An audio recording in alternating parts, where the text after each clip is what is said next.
Welcome to the Generics Review, the homemade edition.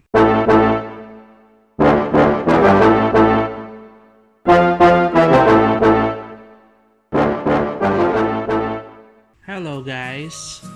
In this homemade edition, we will share a recipe and tips on how to bake a Revel bar. We will include the ingredients in the description portion of this video. But before we start, please do like our video and please subscribe to our channel for more videos. Tara, let's start this video. Thank you.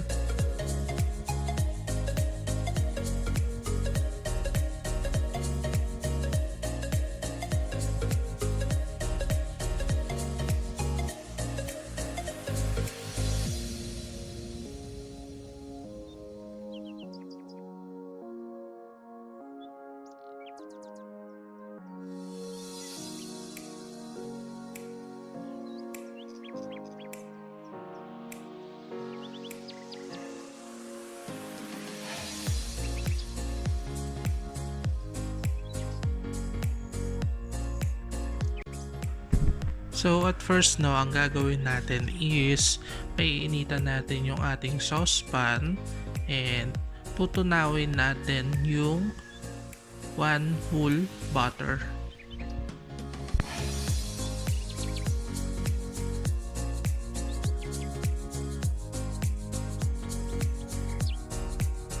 The next, after matunaw ng butter, is papatayin na natin yung apoy and ihahalo o tutunawin na natin yung sugar.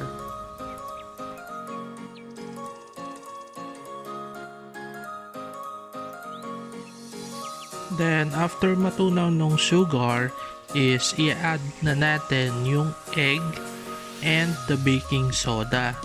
I-add natin yung baking soda sa ganitong stage para ma-distribute lalo yung baking soda equally.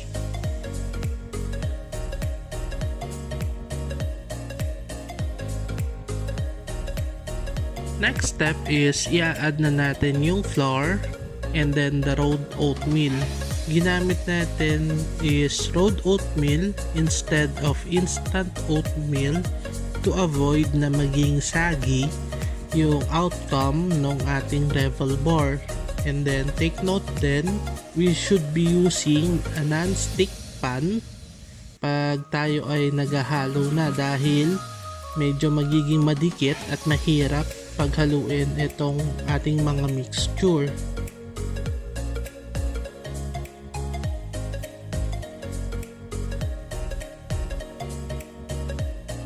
Then if wala nang visible na arena, i-set aside muna natin siya.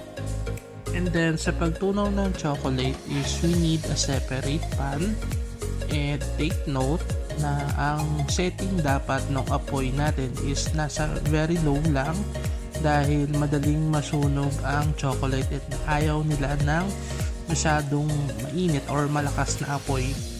And then ilalagay na natin yung condensed milk and the chocolate.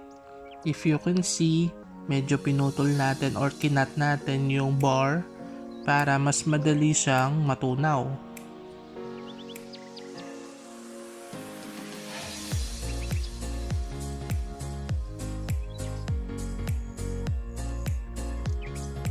And then if in case medyo natunaw na yung chocolate bar, that's the time natin i-add yung remaining butter. And then continue lang tayo sa pagtunaw ng chocolate bar.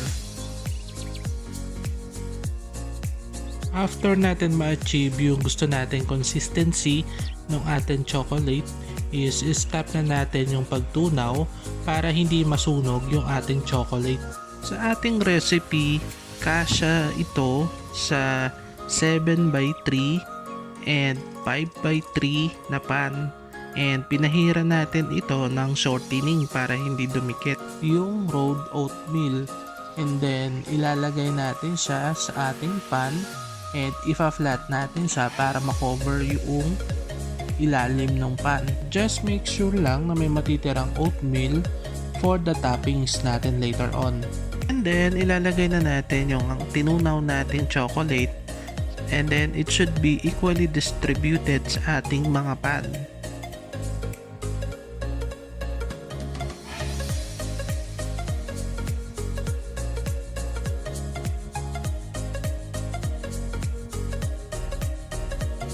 And then after that, ilalagay na natin yung ating natirang oatmeal kanina for the toppings. So this will go into preheated 350 degrees Fahrenheit oven for 45 minutes.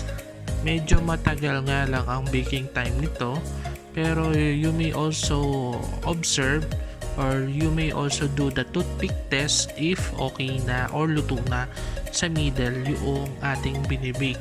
Ang toothpick test kasi is pwede tayong gumamit ng knife or toothpick and then ipopoke natin or tutusukin natin yung middle part ng ating binibake, and if in case na walang sumama doon sa toothpick or knife, ibig sabihin nun is luto na siya or malapit na siyang maluto.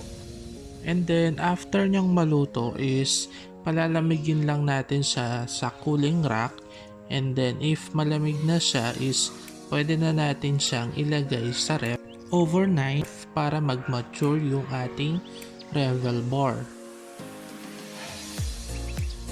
As you can see in the finished product, ma-moist yung ating binake na Revel bar due to hinayaan nating mag-mature yung ating binake. And that ends our video. Hopefully nagustuhan niyo po ang aming video, and please don't forget to like and subscribe to our channel for more videos. Thank you.